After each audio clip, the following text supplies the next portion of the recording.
વિદ્યાર્થી મિત્રો, તમારું સ્વાગત છે મારું એપ્લિકેશનમાં. આજે આપણે યુનિટ નંબર 1 એમાં વિની સ્માઇલ એમાં activity number 1 let's recite with the teacher the little one. એટલે એક નાનકડું this is the bag the little one bought. આ એક બેગ છે જે નાનકડા છોકરાએ ખરીદ્યું છે.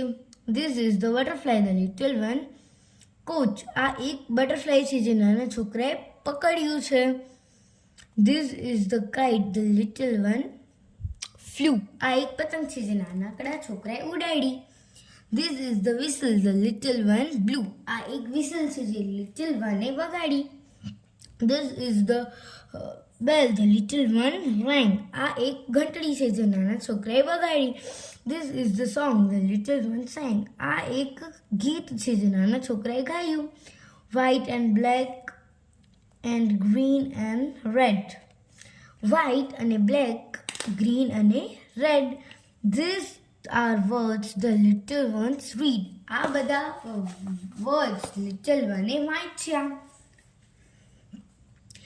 These are the picture the little ones drew. આ એક પિક્ચર છે જે નાનકડા છોકરાએ દોરી. All these things the little one knew. આ બધી જ વસ્તુ છોકરાને ખબર છે. હવે આપણે નેક્સ્ટ એક્ટિવિટી જોઈશું. Make a list of rhyming word. Rhyming વર્ડની લિસ્ટ. રાઇમિંગ વર્ડ એટલે શું? સરખા પ્રાસવાળા શબ્દો. એક્ઝામ્પલ: thought તો boat, flew તો blue, rang તો sang, read તો read, drew તો knew. Okay.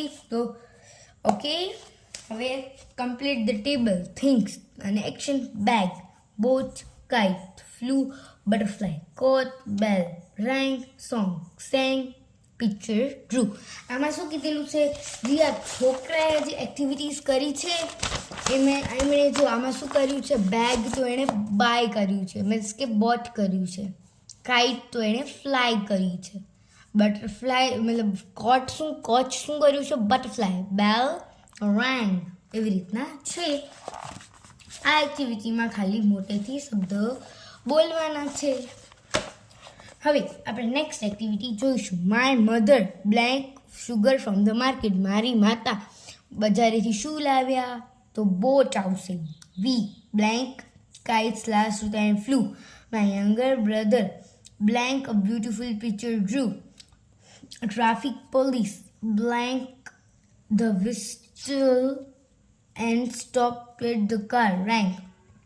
I read the Ramayana today morning. My grandfather knew 4 languages. Cheteshwar blank the ball and threw stumps. Threw. Today Sejal sang a nice bhajan in the prayer assembly.